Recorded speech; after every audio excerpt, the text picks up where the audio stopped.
সাংবাদিক বন্ধুসকলক আজি আমি ওদালগুৰি ডিস্ট্ৰিক্টত খদৌ আদিবাসী প্ৰাক্তন অস্ত্ৰধাৰী সংযুক্ত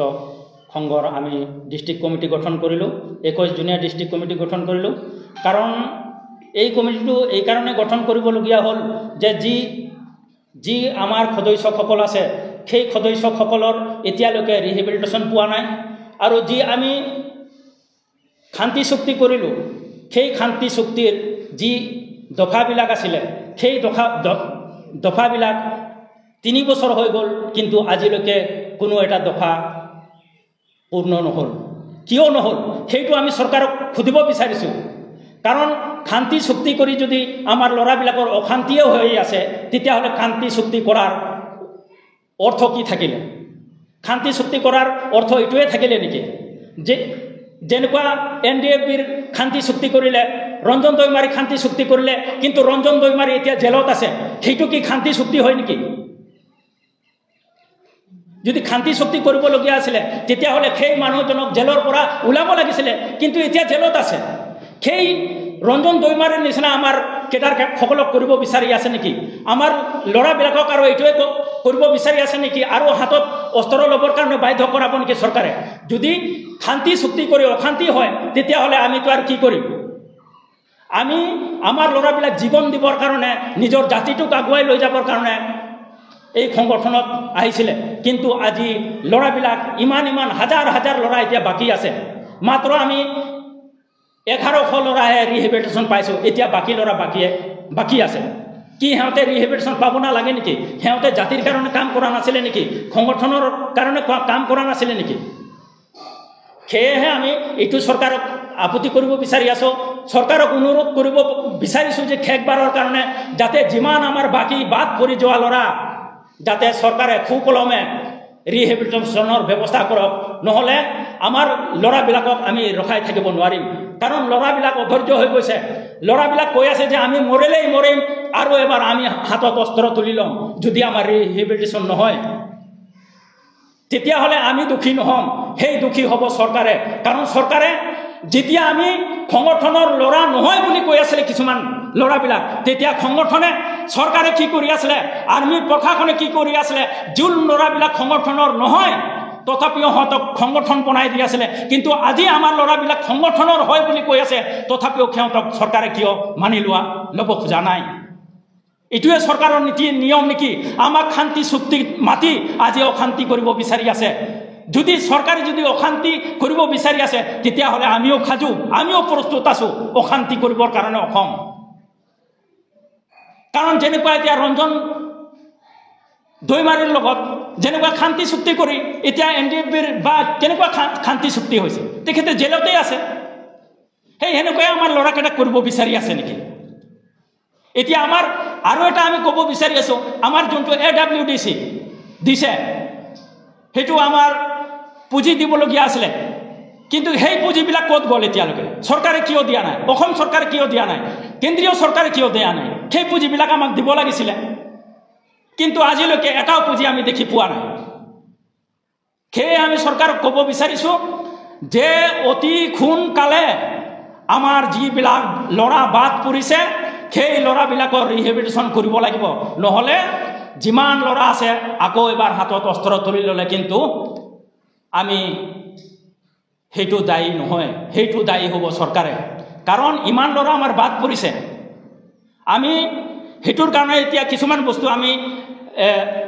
একত ইমপ্লিমেণ্ট হ'বৰ কাৰণে যিবিলাক দফা আছে সেই দফাবিলাক পূৰণ কৰিবৰ কাৰণে আমি প্ৰত্যেক ডিষ্ট্ৰিক্টে আমি খদৌ আদিবাসী প্ৰাক্তন অস্ত্ৰধাৰী সংযুক্ত অসম আমি গঠন কৰিছোঁ এনেকৈ ইতিমধ্যে আমাৰ আজি বেলেগ ডিষ্ট্ৰিক্টত হৈ গৈছে ইতিমধ্যে আমি ওদালগুৰিত আজি খদৌ আদিবাসী অস্ত্ৰধাৰী সংযুক্ত সংঘ অসম আমি গঠন কৰিছোঁ 21 জুনিয়া সমিতিৰে আৰু আমি যোৱা বছৰৰ দৰেই যোৱা বছৰ শোণিতপুৰত আমাৰ একত ডে আমি পালন কৰিছিলোঁ আৰু এইবাৰ আমি অতি উলহ মালহেৰে আমি ওদালগুৰি ডিষ্ট্ৰিক্টত আমি একত ডে আমি পালন কৰিম ধন্যবাদ মতে খদৌ আদিবাসী প্ৰাক্তন অস্ত্ৰধাৰী সংযুক্ত সংঘৰ তৰফৰ পৰা সাংবাদিক বন্ধুবৰ্গলৈ আমাৰ নমস্কাৰ জনাইছোঁ আজি আমি ওদালগুৰি আশা অফিচত সদৌ আদিবাসী প্ৰাক্তন অস্ত্ৰধাৰী সংযুক্ত সংঘ জিলা সমিতি পূৰ্ণাংগ 21 সমিতি গঠন কৰা হৈছে আৰু লগতে মানে ওদালগুৰি ডিষ্ট্ৰিক্টতে আমাৰ ছেপ্টেম্বৰ মাহৰ 15 তাৰিখে উলহ মালহেৰে একদে ঐতিহাসিক শান্তি চুক্তি একদে আমাৰ পালন কৰা হ'ব উলহ মালহেৰে তো সদৌ আদিবাসী প্ৰাক্তন অস্ত্ৰধাৰী সংযুক্ত সংঘৰ উদ্দেশ্য আমাৰ গঠন কৰিবলগীয়া হৈছে কাৰণ যেহেতু আজি আমাৰ শান্তি চুক্তি হৈ যোৱা 3 বছৰ হৈ গৈছে 3 বছৰ হৈ যোৱাত আজিলৈকে আমাৰ যিসকল নেতৃবৰ্গ আছিলে কাউন্সিলৰ নেতৃবৰ্গ তেখেতসকলে আজিলৈকে এটা দফা সম্পূৰ্ণ কৰিব পৰা নাই আজি আমাৰ সদস্য 5000 প্লাছে হ'ব ক'বলৈ গ'লে আজি 2000 ল'ৰাৰ সংস্থাপনৰ বিষয়ে কৈ আছে কিন্তু বাকি যদি 2000 ল'ৰা দিয়ে আৰু বাকি 3000 ল'ৰা ক'ত যাব আমাৰ তো সেইটো উদ্দেশ্য লৈ আমাৰ সদৌ আদিবাসী প্ৰাক্তন অস্ত্ৰধাৰী সংযুক্ত সংঘ গঠন কৰিবলগীয়া হৈছে বাধ্যতামূলক তো মই এটোৱে ক'ব বিচাৰোঁ তো বাকিটো আমাৰ চেণ্ট্ৰেল এক্সিকিউটিভ মেম্বাৰ আছে তেখেতেও ক'ব নমস্কাৰ সাংবাদিক বন্ধুসকলক আজি আমি ওদালগুৰি ডিষ্ট্ৰিক্টত সদৌ আদিবাসী প্ৰাক্তন অস্ত্ৰধাৰী সংযুক্ত সংঘৰ আমি ডিষ্ট্ৰিক্ট কমিটি গঠন কৰিলোঁ 21 জনীয়া ডিষ্ট্ৰিক্ট কমিটি গঠন কৰিলোঁ কাৰণ এই কমিটিটো এই কাৰণে গঠন কৰিবলগীয়া হ'ল যে যি আমাৰ সদস্যসকল আছে সেই সদস্যসকলৰ এতিয়ালৈকে ৰিহেবিলিটেশ্যন পোৱা নাই আৰু যি আমি শান্তি চুক্তি কৰিলোঁ সেই শান্তি চুক্তিৰ যি দফাবিলাক আছিলে সেই দফাবিলাক 3 বছৰ হৈ গ'ল কিন্তু আজিলৈকে কোনো এটা দফা পূৰ্ণ নহ'ল কিয় নহ'ল সেইটো আমি চৰকাৰক সুধিব বিচাৰিছোঁ কাৰণ শান্তি চুক্তি কৰি যদি আমাৰ ল'ৰাবিলাকৰ অশান্তিয়ে হৈ আছে তেতিয়াহ'লে শান্তি চুক্তি কৰাৰ অৰ্থ কি থাকিলে শান্তি চুক্তি কৰাৰ অৰ্থ এইটোৱে থাকিলে নেকি যে যেনেকুৱা NDFBৰ শান্তি চুক্তি কৰিলে ৰঞ্জন দৈমাৰী শান্তি চুক্তি কৰিলে কিন্তু ৰঞ্জন দৈমাৰী এতিয়া জেলত আছে সেইটো কি শান্তি চুক্তি হয় নেকি যদি শান্তি চুক্তি কৰিবলগীয়া আছিলে তেতিয়াহ'লে সেই মানুহজনক জেলৰ পৰা ওলাব লাগিছিলে কিন্তু এতিয়া জেলত আছে সেই ৰঞ্জন দৈমাৰীৰ নিচিনা আমাৰ কেডাৰসকলক কৰিব বিচাৰি আছে নেকি আমাৰ ল'ৰাবিলাকক আৰু এইটোৱে কৰিব বিচাৰি আছে নেকি আৰু হাতত অস্ত্ৰ ল'বৰ কাৰণে বাধ্য কৰাব নেকি চৰকাৰে যদি শান্তি চুক্তি কৰি অশান্তি হয় তেতিয়াহ'লে আমিতো আৰু কি কৰিম আমি আমাৰ ল'ৰাবিলাক জীৱন দিবৰ কাৰণে নিজৰ জাতিটোক আগুৱাই লৈ যাবৰ কাৰণে এই সংগঠনত আহিছিলে কিন্তু আজি ল'ৰাবিলাক ইমান হাজাৰ হাজাৰ ল'ৰা এতিয়া বাকী আছে মাত্ৰ আমি 1100 ল'ৰাহে ৰিহেবিলিটেশ্যন পাইছোঁ এতিয়া বাকী ল'ৰা বাকী আছে কি সিহঁতে ৰিহেবিলিটেশ্যন পাব নালাগে নেকি সিহঁতে জাতিৰ কাৰণে কাম কৰা নাছিলে নেকি সংগঠনৰ কাৰণে কাম কৰা নাছিলে নেকি সেয়েহে আমি এইটো চৰকাৰক আপত্তি কৰিব বিচাৰি আছোঁ চৰকাৰক অনুৰোধ কৰিব বিচাৰিছোঁ যে শেষবাৰৰ কাৰণে যাতে যিমান আমাৰ বাকী বাদ পৰি যোৱা ল'ৰা যাতে চৰকাৰে সুকলমে ৰিহেবিলিটেশ্যনৰ ব্যৱস্থা কৰক নহ'লে আমাৰ ল'ৰাবিলাকক আমি ৰখাই থাকিব নোৱাৰিম কাৰণ ল'ৰাবিলাক অধৈৰ্য হৈ গৈছে ল'ৰাবিলাক কৈ আছে যে আমি মৰিলেই মৰিম আৰু এবাৰ আমি হাতত অস্ত্ৰ তুলি ল'ম যদি আমাৰ ৰিহেবিলিটেশ্যন নহয় তেতিয়াহ'লে আমি দুখী নহ'ম সেই দুখী হ'ব চৰকাৰে কাৰণ চৰকাৰে যেতিয়া আমি সংগঠনৰ ল'ৰা নহয় বুলি কৈ আছিলে কিছুমান ল'ৰাবিলাক তেতিয়া সংগঠনে চৰকাৰে কি কৰি আছিলে আৰ্মীৰ প্ৰশাসনে কি কৰি আছিলে যোন ল'ৰাবিলাক সংগঠনৰ নহয়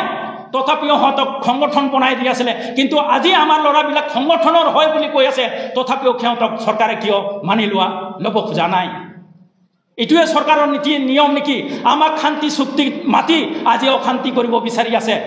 যদি চৰকাৰে যদি অশান্তি কৰিব বিচাৰি আছে তেতিয়াহ'লে আমিও খাজু আমিও প্ৰস্তুত আছোঁ অশান্তি কৰিবৰ কাৰণে অসম কাৰণ যেনেকুৱা এতিয়া ৰঞ্জন দৈমাৰীৰ লগত যেনেকুৱা শান্তি চুক্তি কৰি এতিয়া NDFBৰ বা কেনেকুৱা শান্তি চুক্তি হৈছে তেখেতে জেলতেই আছে সেই সেনেকুৱাই আমাৰ ল'ৰাকেইটাক কৰিব বিচাৰি আছে নেকি এতিয়া আমাৰ আৰু এটা আমি ক'ব বিচাৰি আছোঁ আমাৰ যোনটো AWDC দিছে সেইটো আমাৰ পুঁজি দিবলগীয়া আছিলে কিন্তু সেই পুঁজিবিলাক ক'ত গ'ল এতিয়ালৈকে? চৰকাৰে কিয় দিয়া নাই? অসম চৰকাৰে কিয় দিয়া নাই? কেন্দ্ৰীয় চৰকাৰে কিয় দিয়া নাই? সেই পুঁজিবিলাক আমাক দিব লাগিছিলে, কিন্তু আজিলৈকে এটাও পুঁজি আমি দেখি পোৱা নাই। সেয়ে আমি চৰকাৰক ক'ব বিচাৰিছোঁ যে অতি সোনকালে আমাৰ যিবিলাক ল'ৰা বাদ পৰিছে সেই ল'ৰাবিলাকৰ ৰিহেবিলিটেশ্যন কৰিব লাগিব, নহ'লে যিমান ল'ৰা আছে আকৌ এবাৰ হাতত অস্ত্ৰ তুলি ল'লে কিন্তু আমি সেইটো দায়ী নহয়, সেইটো দায়ী হ'ব চৰকাৰে। কাৰণ ইমান ল'ৰা আমাৰ বাদ পৰিছে, আমি সেইটোৰ কাৰণে এতিয়া কিছুমান বস্তু আমি একত ইমপ্লিমেণ্ট হ'বৰ কাৰণে যিবিলাক দফা আছে সেই দফাবিলাক পূৰণ কৰিবৰ কাৰণে আমি প্ৰত্যেক ডিষ্ট্ৰিক্টে আমি সদৌ আদিবাসী প্ৰাক্তন অস্ত্ৰধাৰী সংযুক্ত অসম আমি গঠন কৰিছোঁ। এনেকৈ ইতিমধ্যে আমাৰ আজি বেলেগ ডিষ্ট্ৰিক্টত হৈ গৈছে, ইতিমধ্যে আমি ওদালগুৰিত আজি সদৌ আদিবাসী অস্ত্ৰধাৰী সংযুক্ত সংঘ অসম আমি গঠন কৰিছোঁ 21জনীয়া সমিতিৰে। আৰু আমি যোৱা বছৰৰ দৰেই যোৱা বছৰ শোণিতপুৰত আমাৰ একত ডে আমি পালন কৰিছিলোঁ, আৰু এইবাৰ আমি অতি উলহ মালহেৰে আমি ওদালগুৰি ডিষ্ট্ৰিক্টত আমি একত ডে আমি পালন কৰিম। ধন্যবাদ। চৰকাৰে AWDC গঠন কৰি দিছে, যিসকলক নেতৃবৃন্দ দিছে তেখেতসকলক ভাটৌ চৰাইৰ দৰে, মানে পোহনীয়া ভাটৌ মানে চৰকাৰে যিটো পুহি থৈছে ভাটৌ চৰাই, যেনেকৈ চৰকাৰে যিটো কয় সেইটোৱে তেনেকৈ ধৰণে সিহঁতে ভাটৌ চৰাইৰ দৰে মাত মাৰে। আৰু সিহঁতৰ নিজৰ কাৰণে দিয়ে কৰিব পৰা নাই, আৰু আমাৰ ল'ৰাবিলাকৰ কাৰণে কি কৰিব তেখেতসকলে? আজি AWDC দিল্লীত ৰেজিষ্টাৰ কৰিব পৰা নাই, 3 বছৰ উকলি গ'ল, দিল্লীত ৰেজিষ্টাৰ কৰিব পৰা নাই আমাৰ কাউন্সিল, আৰু আমাৰ ল'ৰাবিলাকে তেখেতসকলে কি কৰিব? মই এইখিনি ক'ব বিচাৰোঁ।